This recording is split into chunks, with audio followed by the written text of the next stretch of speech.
नमस्कार, मैं दीपक शर्मा और मेरे इस यूट्यूब मंच पर आपका स्वागत है। दोस्तों, आजकल देश में बहुत से चाणक्य हो गए। मिसाल के तौर पर बीजेपी इन्हें अपना चाणक्य कहती है और ये साहब तो खुद को चाणक्य बताते हैं। लेकिन इस दौर में जहां विपक्ष बिखरा हुआ है, जमीन पर है, वहां पर अगर कोई अपनी ताकत से कहीं ज्यादा बड़ा गेम खेल रहा तो वो शख्स ये है और इन्हें मोदी भी चाणक्य मानते हैं। नाम है पवार, शरद पवार। अब पवार साहब का जो स्वास्थ्य है वो बहुत अच्छा नहीं है और उनकी उम्र भी तकरीबन 80 साल से ज्यादा है। लेकिन साहब, दाद देनी होगी पवार साहब की कि इस उम्र में भी उन्होंने महाराष्ट्र में बार बार मोदी को, बीजेपी को धूल चटाई। और जिस तरह से पिछले विधानसभा चुनाव में शरद पवार ने मोदी और देवेंद्र फडणवीस के हाथों से एक जीती हुई बाजी छीन ली और उद्धव ठाकरे को मुख्यमंत्री की कुर्सी सौंपी, वाकई उनके जो ये एफर्ट्स थे काबिले तारीफ है। और अब इस उम्र में, जी हाँ, 81 साल की उम्र में शरद पवार ने एक ऐसा मास्टर प्लान तैयार किया है 2024 के लिए, जिसको लेकर मोदी आजकल बहुत परेशान है। और ये जो मास्टर प्लान है 2024 का, आज इसी पर मैं वीडियो बनाने जा रहा हूं। एक ऐसा मास्टर प्लान जो शायद हिंदुस्तान के जो तथाकथित चाणक्य हैं उनको कहीं ना कहीं आईना दिखाता है। अब दोस्तों, शरद पवार के एक निकट सहयोगी से मेरी फ़ोन पर बात हो रही थी मुंबई, और उन्होंने कहा कि आरएसएस के चीफ मोहन भागवत किस अखंड भारत की बात कर रहे हैं, बीजेपी किस कांग्रेस मुक्त, विपक्ष मुक्त भारत की बात कर रही है। अरे उनके पास तो जो हिंदुस्तान के 4 बड़े मेट्रो हैं, एक भी जगह बीजेपी की सरकार नहीं है। और जब मैंने राजनीतिक मानचित्र देश का उठा के देखा, आप भी देखिए, दिल्ली में, जी हाँ, देश की राजधानी दिल्ली में जो सरकार है वो सरकार अरविंद केजरीवाल की है। कलकत्ता में ममता बनर्जी, चेन्नई में स्टालिन है और मुंबई में उद्धव ठाकरे। यानी दिल्ली, मुंबई, चेन्नई, कलकत्ता, 4 बड़े मेट्रोज में मोदी जी के फुटप्रिंट्स नहीं है और ये चौंकाने वाला तथ्य है। अब दोस्तों, ये जो एक मास्टर प्लान जो शरद पवार तैयार कर रहे हैं, अगर इस मास्टर प्लान के आप तह में जाएंगे तो ये पाएंगे कि शरद पवार का जो फोकस है, उनका जो एक तरह से एक आप कह सकते हैं लक्ष्य है, वो लक्ष्य ये है कि 2024 से पहले वो जितनी विपक्षी पार्टियां हैं, जिनके कद्दावर नेता हैं, उन सबको वो एक छतरी के नीचे लाने की कोशिश कर रहे हैं, जिसमें कांग्रेस भी रहे।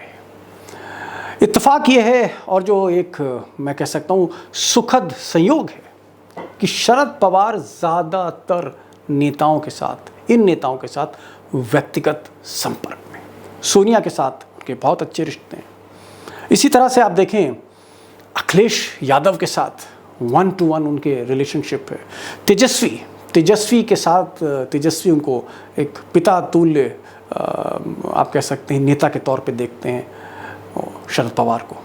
ममता बनर्जी के साथ बहुत अच्छे संबंध, कई बार जो है ममता बनर्जी खास शरद पवार से मिलने मुंबई आई। हेमंत सोरेन, उनसे भी अच्छे संबंध हैं।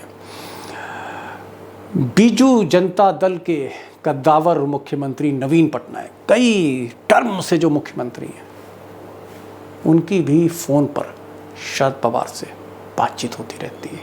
और जगन रेड्डी जो आंध्र प्रदेश में हैं, या फिर आप कह लें कि चंद्रशेखर राव जो हैं तेलंगाना में, वो भी निकट सहयोगी शरद पवार के माने जाते हैं। स्टालिन तो बहुत सम्मान देते हैं, स्टालिन से भी वो बातचीत करते रहते हैं। और सीताराम येचुरी, जी हाँ, सीपीएम की जिनकी केरल में सरकार है, वो आप कह सकते हैं कि एक तरह से पुराने दोस्त भी हैं और राजनीतिक साझेदार भी हैं और रणनीतिकार भी। अब ये जो नेता आपको दिख रहे हैं, ये जो स्क्रीन पर आपको जो चेहरे दिख रहे हैं, इन चेहरों के पास दरअसल मोदी से ज़्यादा बड़ा वोट शेयर है, मोदी से ज़्यादा बड़ा वोट शेयर है। और यहीं पर इन्हीं के साथ मिलकर शरद पवार बिसात बिछाने जा रहे हैं। अब दोस्तों, शरद पवार की क्या रणनीति होगी, क्या स्ट्रैटेजी होगी, वो कहाँ पर फोकस कर रहे हैं, मैं उस पर आऊँगा। उनका जो मास्टर प्लान है और जिसके कुछ फीचर्स जो मुझे बताए गए, उस पर मैं आऊँगा। लेकिन मैं एक चीज़ और चाहता हूँ, बिहार पे वो बहुत ज़्यादा केंद्रित है और उनकी उम्मीदें नीतीश कुमार से बहुत ज़्यादा हैं। और नीतीश के जो हाल के आप पैतरे देख रहे हैं कि 5 साल के बाद जिस तरह से नीतीश राबड़ी देवी के घर गए रोज़ा इफ्तार में, और उनके साथ तेजस्वी बैठे, तेज प्रताप बैठे, या लालू की बेटी मीसा बैठी, और वो जो उनके साथ एक कंफर्टेबल सिचुएशन में जो नीतीश दिख रहे थे, चेहरे पे एक मुस्कान थी, वो जो तस्वीर आई सामने, उसके पीछे कहीं ना कहीं शरद पवार भी हैं। और शरद पवार और सीताराम येचुरी, इन दोनों ने 2019 से पहले भी एक कोशिश करी थी कि नीतीश कुमार को हिंदी पट्टी में सामने लाएं और एक विकल्प के तौर पे प्रोजेक्ट करें।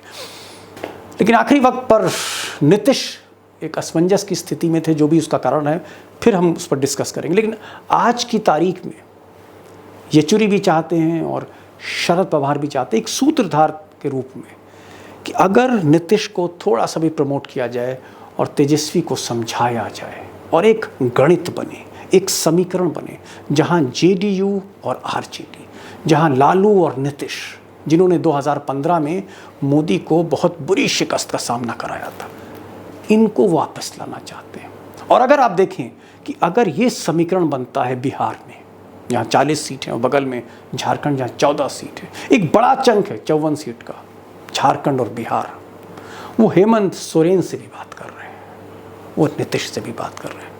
लेकिन ये एक जो गणित, एक मैथमेटिक्स जो दिख रही है शरद पवार की आंखों में, अगर ये कारगर हुई तो निश्चित तौर पर, अगर नीतीश निकल के आते हैं मोदी के, आप कह सकते हैं कि गोद से तो नहीं कहूँगा, लेकिन मोदी की छाया से निकलते हैं अगर वो, तो एक नया समीकरण ज़रूर बनेगा। और इस समीकरण के पीछे अगर कोई स्ट्रैटेजिस्ट है तो शरद पवार है। अब दोस्तों, शरद पवार की एक बार मैथमेटिक्स भी समझ लेते हैं। और ये जो मैथमेटिक्स है उनकी इस मास्टर प्लान की, बड़ी इंटरेस्टिंग, बड़ी दिलचस्प है। लोकसभा की 543 सीट्स में इस वक्त बीजेपी के पास 303 सीट हैं बीजेपी के पास, और अगर मोदी प्लस अगर आप कहेंगे तो 335। लेकिन बीजेपी की जो ये 303 सीट हैं, उसका जो वोट परसेंटेज है वो 37% है, 37.36, 37%। सीटें 303, लेकिन वोट शेयर जो है वो 37% है। जबकि जो अपोजिशन पार्टी है, उनका अगर आप वोट काउंट करेंगे, यानी जो वोट बीजेपी को नहीं पड़ा, वो 62.74 है। तो कहाँ 37% बीजेपी के पक्ष में वोट शेयर, और कहाँ 62% से ज़्यादा, ऑलमोस्ट दुगना, वो विपक्ष के हाथ में। और यहीं पर एक तस्वीर बनाने की कोशिश शरद पवार कर रहे हैं। और उनकी जो गणित है वो ये है कि वो चाहते हैं कि जो यूपीए की 110 सीट हैं और बाकियों की जो 95 सीट्स हैं, यानी कुल मिला के 205 सीट हैं, इस 205 सीट में शरद पवार चाहते हैं कि अगर 60-70 सीटों का इजाफा किया जाए, अगर ये 60-70 सीटों का इजाफा किया जाए, तो मोदी कहीं ना कहीं 303 से घटकर 250, 255, 256, ये जो फिगर है 255 के आसपास का, यहीं पर निगाह है। क्योंकि अगर मोदी 15-20 सीट कम आती हैं उनकी मैजिकल फिगर्स, यानी 272 से, वहीं पर शरद पवार गेम शुरू करेंगे, वहीं पर खेला होगा, यहीं पर नजर है।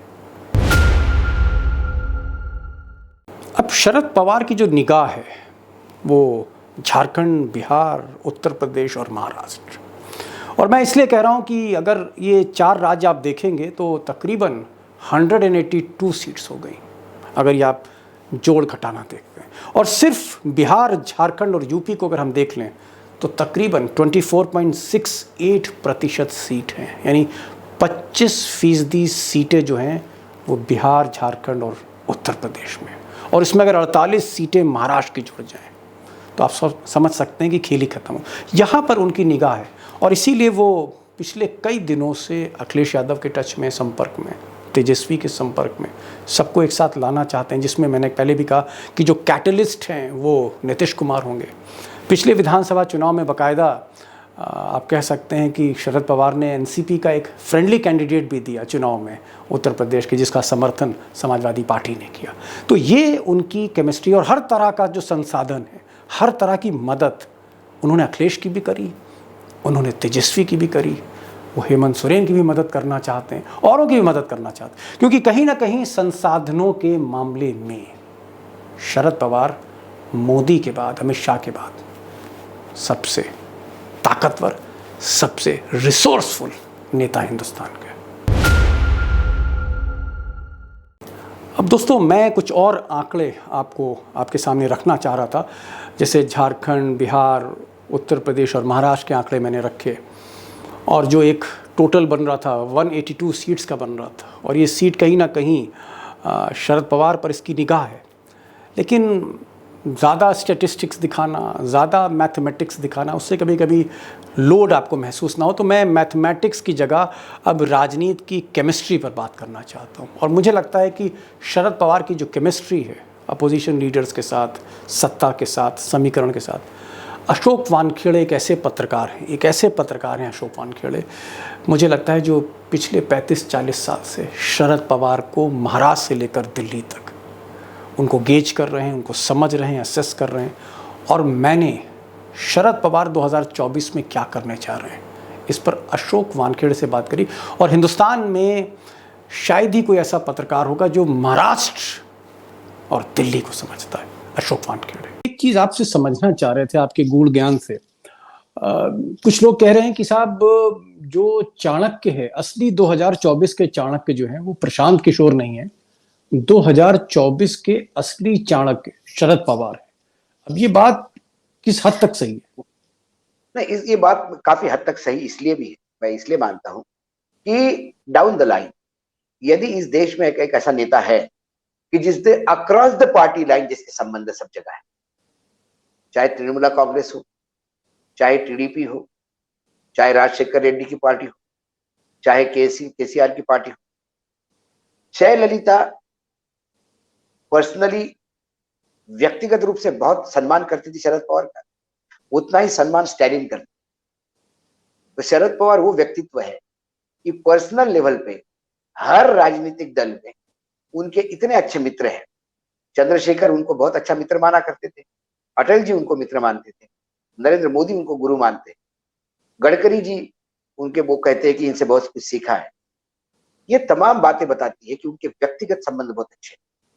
और जब राजनीति में गठबंधन की राजनीति होती है या फिर जब खिचड़ी सरकार बनती है, ऐसी खिचड़ी सरकार में सब लोगों को एक प्लेटफॉर्म पे लाने का काम वही व्यक्ति कर सकता है जिसके राजनीतिक व्यक्तिगत संबंध बहुत अच्छे, जिसको लोग उस आभा से नहीं देखे कि ये अपने स्वार्थ के लिए आया हो। तो सबका कुनबा इकट्ठा करने में शरद पवार बहुत बड़ा रोल अदा कर सकते हैं। मुझे याद है पिछली बार जब एक मीटिंग हुई थी और मीटिंग में ये तमाम क्षेत्रीय दल के नेता जब शरद पवार को कह रहे थे कि हमको ऐसा करना चाहिए, ऐसा लड़ना चाहिए, शरद पवार ने 2 टूक उनको बात कही थी। बोले देखिए, केंद्र में क्या करेंगे तो बात की बात है, हर क्षेत्रीय दल ने अपने राज्य से यदि बीजेपी को किनारा कर दिया तो फिर केंद्र में सरकार हमारी बनेगी, उस टाइम हम तय करेंगे कि कैसी सरकार बनेगी।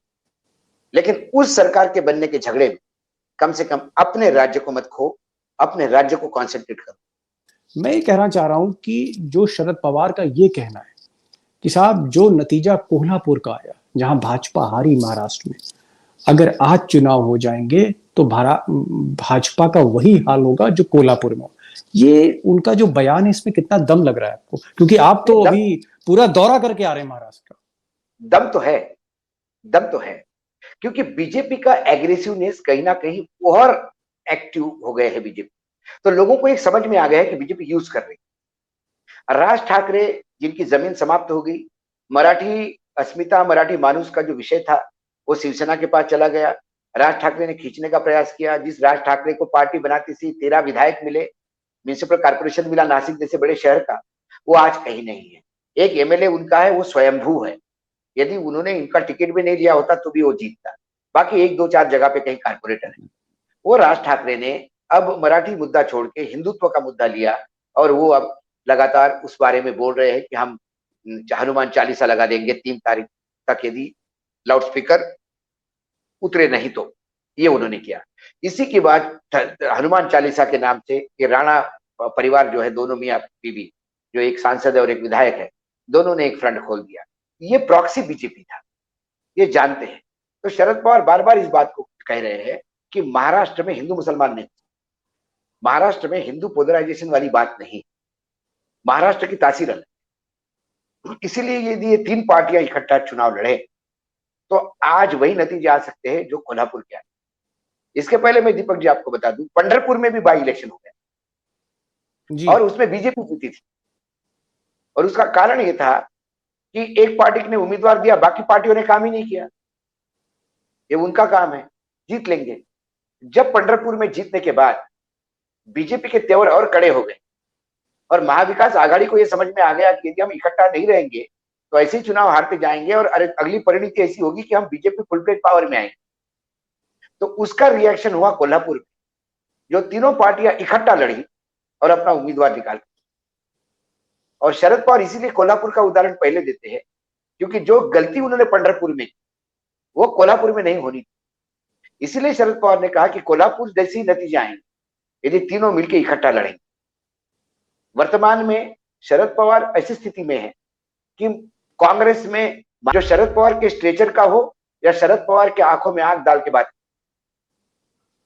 शिवसेना में उद्धव ठाकरे शरद पवार को अपने पिता के स्थान पे मानते हैं क्योंकि बाला साहेब ठाकरे और शरद पवार की जो दोस्ती थी वो बहुत अटूट दोस्ती थी। और मुझे आप 1 मिनट देंगे तो मैं बताऊंगा ये दोस्ती कहां से शुरू हुई। जब यूनियनों का और समाजवादी और लेफ्ट का प्रकोप मुंबई में हुआ तो वसंतराव नाइक के हाथ से मुंबई छूटती नजर आई। तब वसंतराव नाइक ने शिवसेना का जन्म करवाया। शिवसेना का जन्म करवाने वाली दाई जो है वो वसंतराव नाइक। तो शिवसेना के इनिशियल ईयर सालों में शिवसेना को वसंत सेना कहा जाता, लेकिन शिवसेना के पास पैसा नहीं होता था। तो उस राजनीति को चलाने के लिए जो फाइनेंशियल बैकिंग है वो हर महीने देने का काम अपने राज्य मंत्री को सौंपा था वसंतराव नाइक कि आप हर महीने ये व्यवस्था करिए, उनको ये पहुंचाइए और वो पार्टी चलनी चाहिए। वो काम करने वाले राज्य मंत्री और कोई नहीं, शरद चंद्र पवार। तो शिवसेना का जन्म, शिवसेना को पोषित करने वाले शरद पवार है। ये बाल ठाकरे भी देख, ये दोनों कितने भी एक दूसरे के खिलाफ बोले, लेकिन ये परिवार इतने नजदीक थे, पारिवारिक व्यक्तिगत संबंध इतने अच्छे थे कि बाला साहब की डेथ होने के बाद जो 2 लोग थे, सिर्फ 2 लोग उद्धव ठाकरे को छोड़ के, जो 2 लोग ऊपर के कमरे में जाके बाला साहब की स्थिति देख के आए थे। राज ठाकरे को भी ऊपर जाने नहीं दिया गया था क्योंकि बाला साहब की डेथ को 2 दिन तक बड़ा कंफ्यूजन में थे कि वो उनकी तबीयत ठीक नहीं है, तबीयत हो रही है ठीक, वो हो गई है। सिर्फ 2 लोग ऊपर गए थे, एक अमिताभ बच्चन और एक शरद पवार। ये पारिवारिक संबंध, इसलिए उद्धव ठाकरे कभी शरद पवार के आगे जाएंगे। और शरद पवार अब एक गॉडफादर के रोल में है, इसलिए महाराष्ट्र की सरकार तो वो चला रहे और पूरे आयरन ग्रिप के साथ चला रहे। बीजेपी एक बात और सामने आ रही है कि कांग्रेस के 26 विधायक थे, उन्होंने सोनिया गांधी को कुछ इस तरह की भी चीजें हैं कि अगर कांग्रेस में टूट हो जाती है और वो फिर वो धड़ा अगर देवेंद्र फडणवीस को साथ देता है तो ये सरकार गिर सकती है। ये बिल्कुल गिर सकती है। ऐसा ही एक शिवसेना का भी एक धड़ा है जो जाए कांग्रेस बीजेपी में तो गिर सकती है, लेकिन बीजेपी में इतना क्राउड है कि जो जाएंगे उनको मिलेगा क्या, प्रश्न ये है। अब दोस्तों, शरद पवार को चाणक्य क्यों कहा जाता है? वो जो मराठा नेता हैं, आखिर मोदी भी उनका लोहा मानते हैं। उनकी जो पॉलिटिकल पर्सनालिटी है उसकी खासियत क्या है, विशेषता क्या है? राजनीति शरद पवार के साथ आकर इतनी आसान क्यों लगने लगती है? मैं उसमें कुछ क्वालिटीज़ उनकी बताना चाहता हूँ क्योंकि 50 साल से ज़्यादा एक्टिव पॉलिटिकल कैरियर हिंदुस्तान की मुख्य धारा की राजनीति में और किसी का नहीं है जो शरद पवार कर रहा है। और आज भी वो एक्टिव है, बीमारी के बावजूद वो एक्टिव है। मैं चाहता हूं कि उनके कुछ जो फेसेट्स हैं, उनके जो फीचर्स हैं, सबसे बड़ी चीज़ वो एक ऐसे नेता हैं, भले आप उनको विपक्ष का गिने, लेकिन महाराष्ट्र में उनकी सरकार है जो हिंदुस्तान का आप कह सकते हैं रेवेन्यू कैपिटल है, जो पावर हाउस है कॉरपोरेट का, वहाँ पर वो बैठे हुए हैं और संसाधनों की कमी नहीं है। हकीकत ये है, अडानी हो अंबानी हो, नतमस्तक शरद पवार के आगे सभी होते हैं, सभी कॉरपोरेट। और सबसे बड़ी बात है कि आप चाहे ममता बनर्जी को देखें या फिर आप कह सकते हैं नवीन पटनायक को देखें, जो कई कई टर्म से मुख्यमंत्री, उनसे कहीं ज़्यादा रिसोर्सफुल आज भी शरद पवार। और एक बड़ी बड़ी ताकत है कि संसाधनों से मजबूत हैं, और क्योंकि संसाधनों से मजबूत हैं इसलिए बहुत बेहतर तरीके से अपनी योजनाओं को वो अमल करने में कामयाब रहते हैं। इम्प्लीमेंटेशन उनकी ताकत है। और चाहे आप ईडी का फंदा फेंकिए, चाहे आप आईटी का फंदा फेंकिए, चाहे आप शरद पवार के नज़दीकी मंत्री जैसे नवाब मलिक हैं, अनिल देशमुख, इनको जेल में डाल दीजिए, चेहरे पे शिकन नहीं आती। यही कॉन्फिडेंस है शरद पवार का और यही राजनीति है।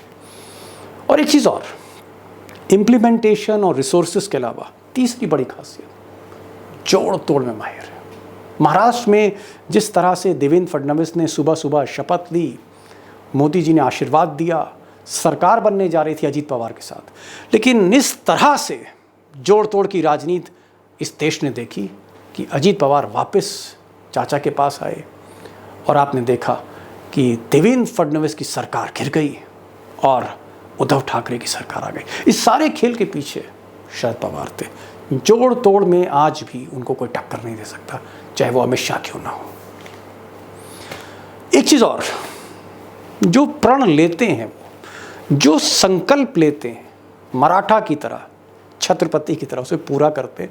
आप एक पुरानी उनकी बाइट देख के सुनिए, आपको खुद यकीन हो जाएगा। चाहे आप हारें चाहे आप जीतें, आपने लड़ना इस इलेक्शन में। ये जीतना हारना, ये चुनाव में तो कोई तो हारेगा, कोई तो जीतेगा, वो तो परिस्थिति आती है। एक ही, जहां तक मेरी बात है, आज तक मैंने जितने चुनाव लड़े मैं कभी हारा नहीं। अब कहने को मोदी के पास आरएसएस जैसे वॉलंटियर ऑर्गेनाइजेशन, उसकी ताकत है, बीजेपी का काडर है, कॉरपोरेट की बैकिंग है मोदी के साथ, और अब तो सत्ता है, सारी इंस्टीट्यूशंस उनकी हैं। लेकिन हकीकत यह है कि मोदी से कहीं ज़्यादा बेहतर देश की राजनीति को शरद पवार समझते हैं। और ये मैं नहीं कह रहा, मोदी खुद स्वीकार कर रहे हैं।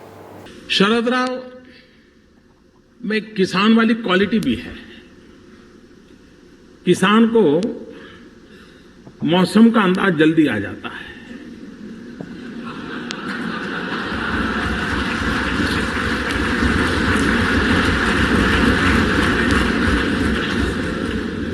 शरद राव ने उस गुण का राजनीति में भरपूर उपयोग किया।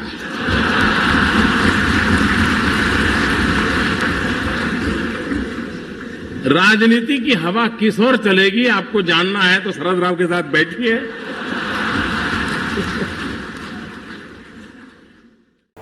तो दोस्तों, शरद पवार की पर्सनालिटी के बारे में आपने मोदी को भी सुना कि वो क्या कह रहे हैं। और ये सही बात है कि अगर हम प्रशांत किशोर या उन जैसे जो तथा कथित आज के चाणक्य हैं, सुपरफिशियल, अगर हम उनसे उनकी तुलना करेंगे तो चाणक्य का अपमान है। अब मैं आता हूँ कि जो परेशानियाँ हैं, जो चैलेंजेस हैं, जो चुनौती हैं शरद पवार की, क्या हैं? दो हैं वो मुख्यतः, हैं तो कई लेकिन दो मैं आपको डिस्कस करना चाहता हूँ। पहली ये कि शरद पवार चाहते हैं कि कांग्रेस कहीं ना कहीं अपोजिशन में इंक्लूसिव रहे और कांग्रेस रिजुविनेट की जाए। कहीं ना कहीं कांग्रेस को वो चाहते हैं कि वो ताकतवर हो, खासकर उन 150-200 सीट्स पर जहां उसकी बीजेपी से सीधी टक्कर होती। बहुत से ऐसे राज्य हैं, वो चाहे उत्तराखंड हो, चाहे वो हिमाचल हो, चाहे वो मध्य प्रदेश हो, चाहे वो छत्तीसगढ़ हो, चाहे वो राजस्थान हो, कई ऐसे राज्य हैं वहाँ शरद पवार कांग्रेस को मजबूत करना चाहते हैं। लेकिन दिक्कत यह है कि कांग्रेस में जो राजकुमार हैं, जो प्रिंस हैं, बार बार उनको मौका दिया पिछले आप कह सकते हैं 10-15 सालों में, लेकिन वो परफॉर्मेंस कांग्रेस में नहीं दिख रही। ये एक सबसे बड़ी प्रॉब्लम शरद पवार को दिख रही है और वो कोशिश कर रहे हैं कि राहुल गांधी से सीधे बात करना चाहते हैं, वो सोनिया गांधी से कई मीटिंग कर सकें, यानी वो कांग्रेस का एक रीजुवेनेशन देखना चाहते हैं। इसी तरह से उनकी नज़र कांग्रेस के साथ साथ नीतीश कुमार में, वो मानते हैं कि नीतीश कुमार के जो सेकुलर क्रेडेंशियल्स हैं, नीतीश कुमार की जो आप कह सकते हैं एक्सेप्टेबिलिटी है हिंदी पट्टी में, राजस्थान में, मध्य प्रदेश में, गुजरात में, बिहार में, झारखंड में, मध्य प्रदेश में, उत्तर प्रदेश में, उत्तराखंड में हिंदी स्पीकिंग लीडर जो कभी केंद्र में भी नेता रहे, वो एक्सेप्टेबिलिटी नीतीश के अलावा और किसी नेता में नहीं है। वो ममता में नहीं है, वो नवीन पटनायक में नहीं है, केजरीवाल अभी नए हैं, इसलिए वो नीतीश को फिर से उस सेकुलर रोल में लाना चाहते हैं और नीतीश कोशिश कर रहे हैं, लेकिन समझाना तेजस्वी को, तो ये एक और चैलेंज है जिसको कहीं ना कहीं जिससे निपटने की शरद पवार की कोशिश है।